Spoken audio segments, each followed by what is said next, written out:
Hello my friends, welcome back to my channel. Thank you for clicking on today's video. Today we are going over a list of 20 items that you can declutter in 2023. I'm doing this video a little bit before the new year because I think that decluttering is a great way to just jumpstart your life a little bit if you're feeling like you need a refresh or a reset. At least personally, that's how I feel about decluttering. It always clears my mind, and not to mention it makes cleaning so much easier no matter what space you're in. So today I have 20 items that you can declutter in the new year. Research actually shows that we use only 20% of our stuff 80% of the time. So that means that the other 80% of the stuff that we own is not often being used, and that just means that it is accumulating or being stored without being touched for a really long time. And I know this to be true personally for myself because I did such a massive declutter in 2020, I believe, and I'll link those videos down below and above for you. And after I decluttered, I realized just how much stuff I had let come into my life. And I think that living with less is just, I don't know, it's a more peaceful way of living from what I've experienced, and having clutter all around just keeps my mind cluttered as well. So I'm going to be going through a few different categories, and I've got a few examples of items here that I'm personally decluttering from our home in the new year, but I don't have everything on this list, so just keep the list handy. I'm also going to link down below a document that you can refer to, kind of like a checklist, and use it when you do your declutter. Let's get started. So the very first category that we are starting with is beauty. So these are the things that you keep in your vanity or in your bathroom. And the first thing that you can declutter in the new year is expired skincare. This is true for almost all skincare products. If you look on the back of a product, you're gonna see kind of like a little can opening. And that means that once you've opened the product, whatever the number is within that can, whether it's 3 months, 6 months, 9 months, or 12 months, that's when the product is going to expire. And obviously we don't want to be using that stuff on our skin if it's not in its best condition. So go ahead and throw those out. The next thing that you can get rid of is expired makeup. And yes, it is a hard one to do because oftentimes makeup lasts quite a long time, at least compared to skincare, I find. And so you want to check the same label, that can opening on the back, and see when it expires. If you can remember, hopefully, when you opened it, that's going to give you the idea of when it actually expired. And lastly, in the bathroom, you can get rid of any nail polishes and nail products that you have not touched in the past few months or the past year. I like to use 3 months kind of as a rule of thumb when I am trying to figure out if I've used an item enough or if it's being, utilized to its fullest potential. Because if it isn't being used in the past few months, then I'm most likely not going to grab it at all in the upcoming months as well. So go ahead and put those old unused nail polishes and products into your declutter bin. Moving on to stationery and decor. This is quite a long list, I would say, probably the longest one on here, and that's just because I personally have a lot of stuff that I declutter in this category, so I think maybe you might too. The very first thing that you can get rid of is unused notebooks and planners. I think with this item or category of item, honestly, it's just easy to have a lot of them pile up.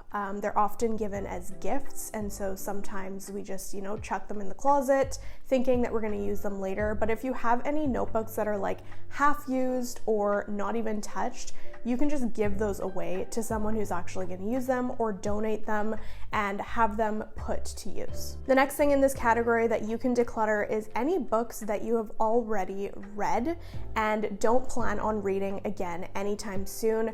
I know that I personally had a lot of books in my library, and I actually decluttered almost all of them this past year because I found that even though I wanted to read them again, there was always another new book that I wanted to read first. first. So it's just unnecessary to keep that clutter in the home. And I also live by a library. You probably have a local library near you as well that you can just go to and grab a book anytime when you're wanting to read a particular title. Along the lines of notebooks and planners, you can get rid of any excess pens and writing utensils that you have. These also pile up pretty quickly. I have no idea why. Personally, I had a lot for school, and I also just love Muji pens, so I do have quite a few of those. I really try to use reusable pens, or the ones that you can just put the new ink fill inside of. So that's kind of a new thing I'm doing, I guess, to be more conscious about how much I'm consuming in that product category. But go ahead and throw out like any short pencils or any pens that aren't working. This process will take a little bit longer if you want to test out all of the writing utensils. You really don't need many in your own home to be able to write something down with.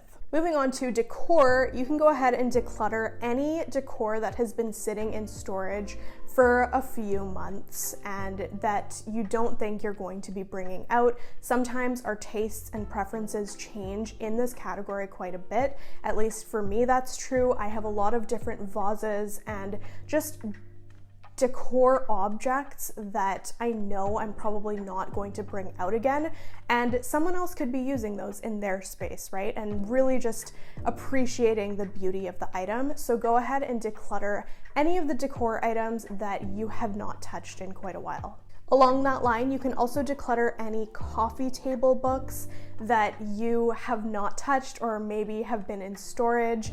If you have a lot of coffee table books stacked on top of each other, sometimes it can just make the space feel a little bit too cluttered and messy. At least for me, that's what I found. We have floating shelves, as I've shown you guys before, and I had a lot of coffee table books on there, but I really just love a more simple look now. So all of the ones that I bought when we first moved in, I am slowly trying to sell and donate so that we don't have so much of that unnecessary clutter. This one, you might be a little bit better at keeping at bay than I am. Sometimes when we get mail, whether it's like a pay stub or a bill or a notice from the bank, I do keep those papers, and sometimes they're just not necessary to keep.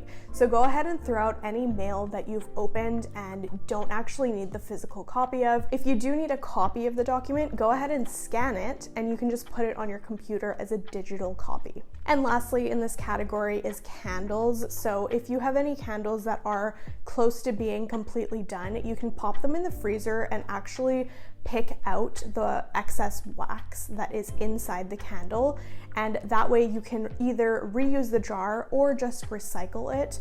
I have quite a few different candles and I go through them pretty quickly, I would say, and a lot of them just have like a tiny, like 1 centimeter of wax, and realistically I'm probably not gonna like bring those candles out, but I have them sitting in, storage, so I'm gonna get rid of those guys, and I think you should too. The next category we're talking about is textiles. So the very first item that you can declutter in this category is any pillowcases and bed sheets that are worn out, very, very used and not in the best condition. So maybe they have holes in them or rips or tears, or maybe your bed sheets are pilling quite a bit.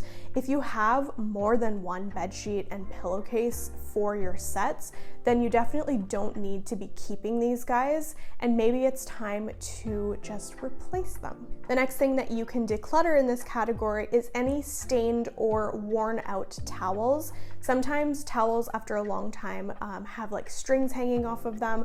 Whether you want to cut those off and keep using the towels, that's fine. But if you have any that are just really ratty and you're not really going for them to put in your bathroom or your kitchen, you can just go ahead and donate those ones and just keep your space minimal, clean, and in pristine condition with the products that you're choosing to use. Moving on to the wardrobe, this is an easy one. This is the time to get rid of any worn out socks that you have sitting in your drawer. These can pile up pretty quickly too. I know that we have quite a few socks that are just years and years old, and they've been used and, you know, loved quite a bit. So sometimes they have holes, sometimes they're really pilly and they're not comfortable anymore. And honestly, we don't need to keep those socks, you guys. We can replace them. They're not too expensive. If you feel like you have really made use of the items, you can go ahead and get rid of them. Along that line, you can also get rid of any really worn out undergarments or ones that don't fit. I think for undergarments, we tend to keep, at least for me personally, I tend to keep items from years and years back, even if they don't fit perfectly, if that makes sense. Maybe that's TMI, I don't know. But if you have a whole bunch of undergarments that are just really old, not in the best condition, and maybe don't fit right, you can go ahead and get rid of those. And lastly, if you are a robe lover like myself, you might have a few on your clothes hook. So go ahead and declutter the ones that you wear the least. You really only need 1 or 2 for the different seasons in the year. Okay, we're on to the last category now, and that is the kitchen. So the very first thing that you can get rid of in the kitchen is expired sauces and any expired foods. This is a no-brainer. Obviously, we don't want to be eating expired stuff, no matter how good it still looks. Another thing that you can really reconsider is the cooking utensils in your drawers. If you have multiples of the same item, just think about whether or not you're actually requiring that many of the item and get rid of the ones that are extras. Another thing that you can get rid of here is any machinery and equipment that you do not use on a daily, weekly, or monthly basis. For example, I have a juicer that I was using quite a bit a couple of years ago, but it's been sitting in storage, not being touched for probably a year and a half now. And so I'm really considering just selling it because I'm keeping it just in case, but it takes up a lot of space. So if you have any items like that in your kitchen, go ahead and declutter them. Another thing that I always tend to keep, at least this past year, is cookbooks that I'm not even using. So I have, I want to say like 24 cookbooks, and I've really only used less than a handful of them. Unfortunately, I really thought I was going to be looking at them, you know, more frequently, but with the internet, it's really not necessary to have cookbooks all the time. So I'm going to go ahead and declutter the ones that I have not used and don't really plan on using. Next up, this could be a bathroom item for you, but for us, we keep it in our kitchen, and that is medicine. So just like the expired skincare products, makeup, and food, you can also go ahead and get rid of expired medication. And I think this is probably the most important one on that expiry list because we don't want to be using expired medicines. And lastly, you can go ahead and get rid of any excess water bottles or portable mugs. This is something that I am personally going to be getting rid of a lot in the new year. We do have quite a few items that are just not being used, and some are just in really bad shape and need to be replaced. So if you have something like this and it is, you know, peeling or there's something coming off of the bottle, then it's probably time to replace it.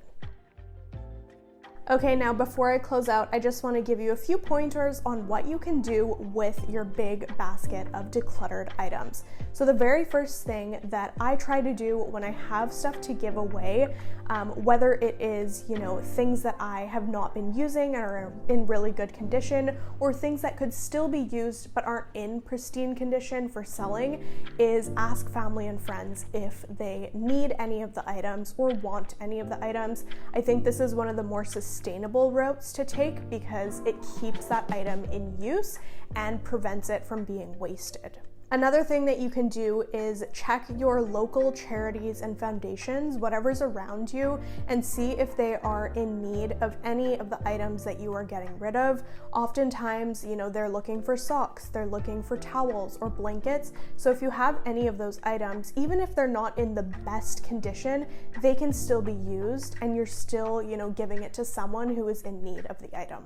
The next one that you can do is sell any items that are still in really good condition. condition. Obviously, this one is a little bit more difficult to do and it's a little bit more time consuming because you have to keep the item until it's sold, but it is definitely a route to take if you want to make a little bit of money from your stuff. And lastly, if you have anything that is not in good usable condition, you can go ahead and recycle it. I know that here where I live, there is a recycling depot where they have a whole bunch of signs and different categories of recycling. So if you have one of those in your area, which I think most places should, you can go there and just distribute the different items that you have so that they're recycled properly. And there you have it. Those are 20 items that you can declutter in 2023. I hope that you all have a happy New Year's Eve, a safe New Year's Eve, and that you start the new year feeling confident and at ease. If you enjoyed this video, as always, don't forget to give it a big thumbs up. Hit that subscribe button down below if you have not done so already, and I will see you in the next one.